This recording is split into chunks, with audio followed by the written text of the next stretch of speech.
From now on, we're going to take care of my sister and my niece. We'll provide their food, clothes, a place to live. Everything. Huh? What is he talking about? I mean, for the past month, my sister-in-law hasn't paid a single penny for this house. We've been feeding her. Wait, you never said they'd be living with us all the time. Laura and her husband are divorced, so we have to help her and my niece. We'll build a new house and start fresh as a family of 5. I didn't even know what he meant anymore. The words just came out of my mouth without thinking. Okay, then I'm divorcing you. My name is Rachel. I'm 32 years old and a stay-at-home mom. I've been married to my husband Jake for 7 years, and we live with our 5-year-old daughter, Lily. I thought we had a happy life together, but I was wrong. It turns out the most important person to Jake wasn't me or our daughter. It was his sister. This all happened one evening. I thought it was Jake coming home, so I went to open the door. But instead, I found his sister, Laura, and her daughter, Emma, standing there. I'm home. Welcome back. Oh, Laura, what are you doing here? I brought them, Jake said. Hi, Rachel. It's been a while, Laura added. Oh, hi. I quickly grabbed Jake's arm and whispered. Ouch. What? I'm asking you, why did you bring them here?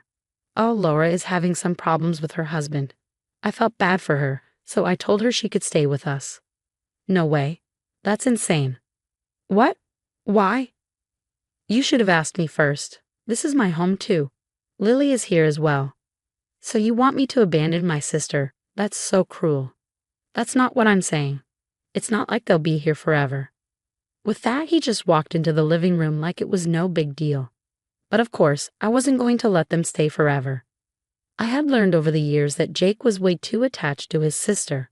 Even when we were dating, he always talked about how amazing she was. But I had never seen him dote on her like this before.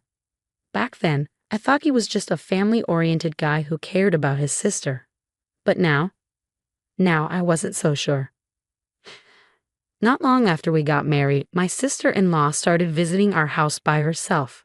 She kept interrupting our newlywed life, eating dinner with us and going shopping with my husband like it was completely normal. Jake never told her to stop. Instead, he would just say, "It's so much fun." But then Laura got married, and before I could lose my patience, she finally stopped coming over. I was relieved. Now, after all these years, I was afraid we were about to go through the same nightmare again. I sighed and walked back to the living room. Laura was already lying on the couch, watching TV. She acted like she owned the place. And of course, Jake was spoiling her even more. Laura, do you want some coffee? Yes, please. Emma, I'll get you some oranges. Yay, cool. There's pudding in the fridge. I love pudding. Hey, I bought that for Lily, me, and you. Don't be so stingy. We should treat guests well, right? Are you saying I'm stingy? Lily looked so sad that her pudding was gone. Lily, let's go to a restaurant. You can eat whatever sweets you want there. Really? Yay. I felt bad for my daughter, and honestly, I needed a break. At the restaurant, Lily was happily eating her parfait, her eyes shining. I sipped my coffee, thinking about how to get rid of Laura. Then, suddenly, oh, so this is where you are. What? To my shock, Jake had followed us to the restaurant. You could have at least made food for us. I left dinner on the table. You should have made something fresh for Laura and Emma, too. Rachel, you're not much of a housewife, are you? What? What are you even saying? Instead of arguing, he sat down, looked at the menu, and ordered steaks for himself and Laura. He also got a kid's meal for Emma. I had been hoping for a quiet moment alone with my daughter, but now that was ruined. Then Laura suddenly said, I want the same parfait Lily is eating. Jake added, yeah, I want dessert too. So he ordered 2 more parfaits and Laura and Emma shared one. How much do you even eat? You just had pudding before this. That's why we came to a restaurant. Ew, I'm so full. Me too, I'm getting sleepy. Well, let's go home. Then, just as they stood up, Jake said, Rachel, pay the bill. What? Before I could even react, he walked out with Laura and Emma, leaving me with the check. In the end, I had to pay for Laura's food out of our family budget. And since Jake ordered expensive meals, the bill was nearly $50.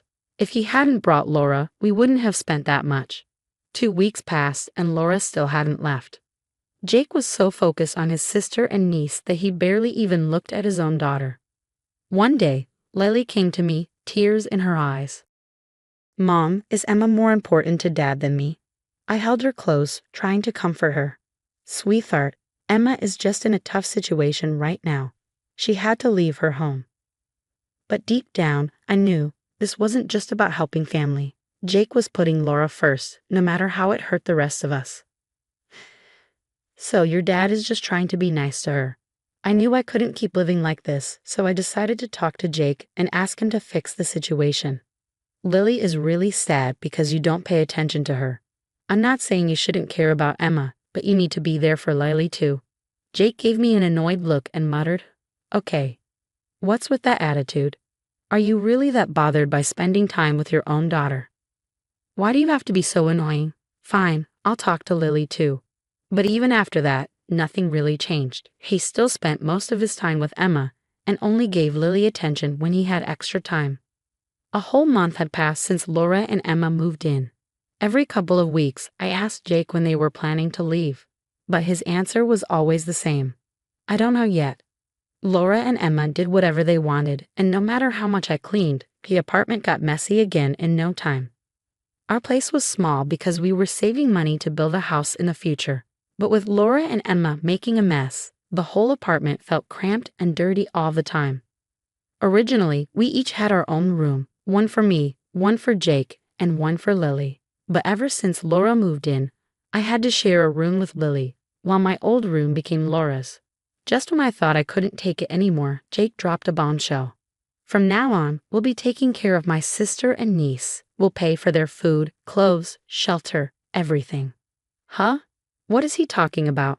Laura hasn't paid a single penny since she got here. Wait a second, you never said they'd be living with us forever. Laura and her husband are divorced, so we have to help her and Emma. We're going to build a new house and start a new life as a family of 5. I couldn't believe what I was hearing. The words came out of my mouth automatically. "Okay, then I'm divorcing you." "What? Divorce?" "Of course. I can't stay married to someone who puts his sister and niece above his own wife and daughter." "What?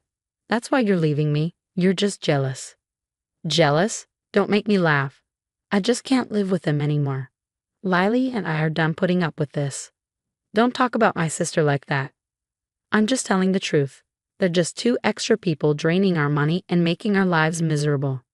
Jake's face twisted with anger. "That's enough. If you want a divorce, fine. I won't miss either of you." "Good. Here you go."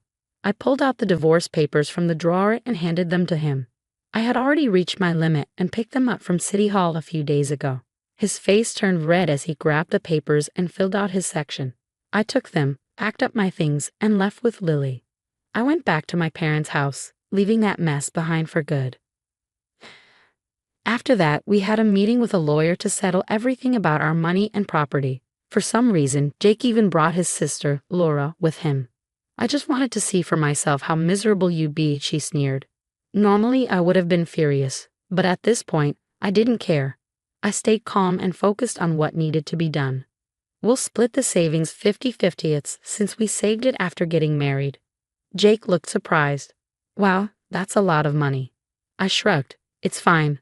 I can handle it, especially since I already got a fair amount from my divorce with my first husband." Jake smirked. "Well, good. Are we done here?" I nodded. "I guess so." Jake turned to his sister with a smile. "Laura and I will build a new house and start a nice life with Emma." Laura smirked at me. "Ha, and you? A single mom living in a tiny, rundown apartment? That's so sad." I smiled back. "Actually, I'll be staying with my parents for now, and they're helping me with Lily. But by the way, you keep talking about building a new house. Did you forget something?" Jake frowned. "What?" I sighed. "Oh, Jake, you really are forgetful sometimes." He looked confused. "What are you talking about?" "We were only planning to build a house because my dad offered to give us land. But now that we're divorced, that land isn't yours anymore. So unless you want to buy your own land, you won't be able to build anything. With the money you have left, the best you can afford is a tiny shack." Jake's face turned pale, and he went completely silent. Laura panicked. "Wait. What? Jake, you said we'd get to live in a brand new house for free. I picked up my things. Not my problem. Anyway, I'll be going now. Bye. Wait, come back here, Laura shouted. I ignored her and walked out with my lawyer. The shocked and miserable looks on their faces were honestly kind of funny. Later, I heard that Jake was still living in the same apartment with Laura and Emma. But now, with 3 people to support and child support payments for Lily, his savings were shrinking fast. Apparently, Laura's ex-husband left her because she wasted too much money, so I have no doubt she'll burn through Jake's savings too. At one point, Jake actually tried to contact me, asking if we could get back together. I ignored him and blocked his number. Meanwhile, I got a new job, and my parents are helping me take care of Lily.